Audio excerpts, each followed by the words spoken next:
Good evening, everybody. This is Sweat, and we may never know how many kills that was exactly.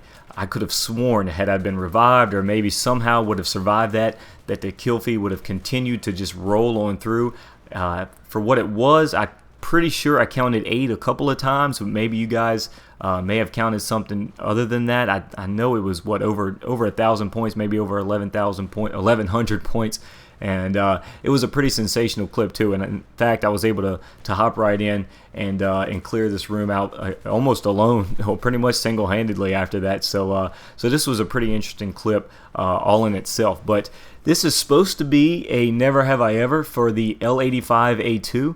And then it was going to turn into a Why I Freaking Hate assignments in Battlefield 3, and now it's become kind of a mix because Gamescom is going on right now, as you guys are well aware. Battlefield's there with Armored Kill, but kind of some news that I wouldn't say shocked or surprised me, but I think is kind of noteworthy, is they have already announced that Battlefield 4 is confirmed for the modern day era. And I kind of wanted to see, first and foremost, what you guys thought about that.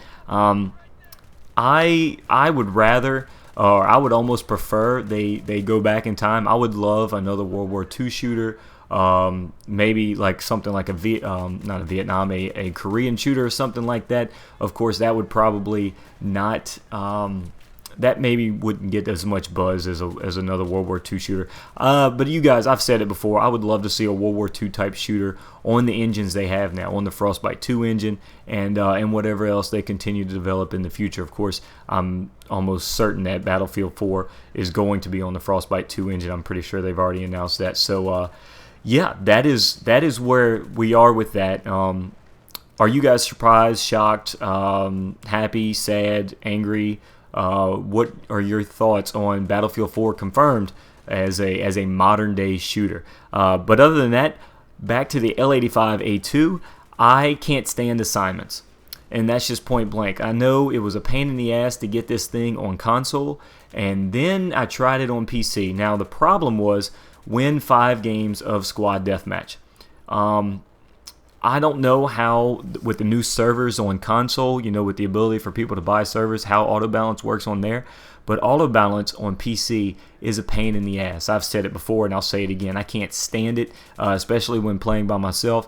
And so what would happen in squad deathmatch, besides never being able to find the lobby or finding tickets with finding servers with outstanding ticket numbers, I would play half the game, get on a winning team, and because I was by myself, I'd be auto-balanced to the squad that nobody was in because everybody was leaving.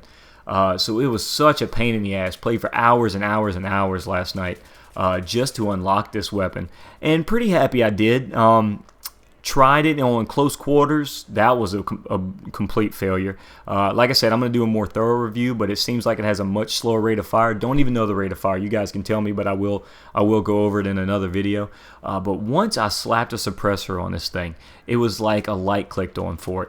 And it was just such a sensational weapon that I was almost able to forget about the miserable time I had in assignments last night, and I was almost able to forget about how miserable I was during the trying to use this weapon in close quarters. So hope you guys enjoyed some short gameplay of the L85A2.